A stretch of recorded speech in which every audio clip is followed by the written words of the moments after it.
कोशिश करेंगे कि पीपल्स पार्टी के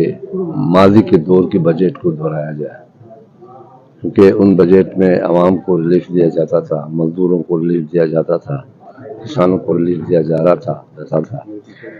हमें अपनी सियासत करनी चाहिए, अपनी सोच के मुताबिक बजट बनाना चाहिए, आवाम की मौजूदा हालात को सामने रखते हुए, मजदूरों, किसानों, नौजवानों के हालात को सामने रखते हुए बजट बनानी चाहिए, न कि किसी के डिक्टेशन पे। हमारा सबसे बड़ा जो एसेट्स है इस वक्त पाकिस्तान का वो एग्रीकल्चर है,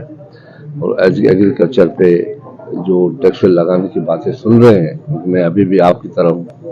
हमसे मशवरा तो नहीं किया गया, अगर पार्टी से शायद किया गया हो और वो कम किया जाए, क्योंकि पाकिस्तान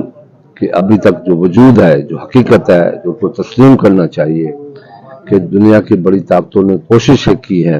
कि हमें मखरूज बनाए, हमारी अपनी जो मैशियत है उसको अपने काबू में रखे,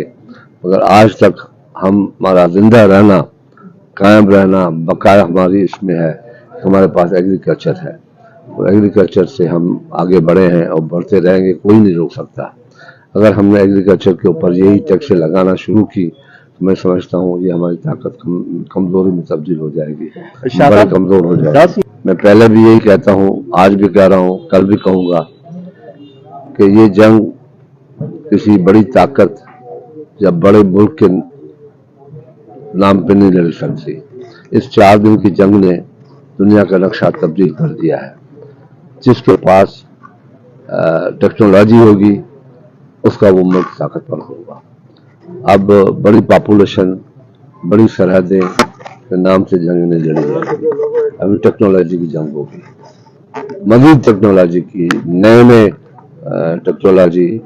दुनिया में आ रही है। इससे आगे क्या होगा वो मुझे इल्म नहीं, मगर ये है कि पाकिस्तान को इस टेक्नोलॉजी पे जाने से के बाद भी हमें सफारती जंग जो है वो लड़नी चाहिए, दुनिया को कायल करना चाहिए। इस पे कायम नहीं होना चाहिए कि हमने ये जंग जीत ली है, हमें मजीद कामयाबी की ज़रूरत है, और वो कामयाबी है हमारी मैशियत, और वो मैशियत हमारी अच्छी हो जाए, बेहतर हो जाए, तो मैं समझता हूँ कि पाकिस्तान दुनिया के बड़े मुल्कों में नाम आ सकता है।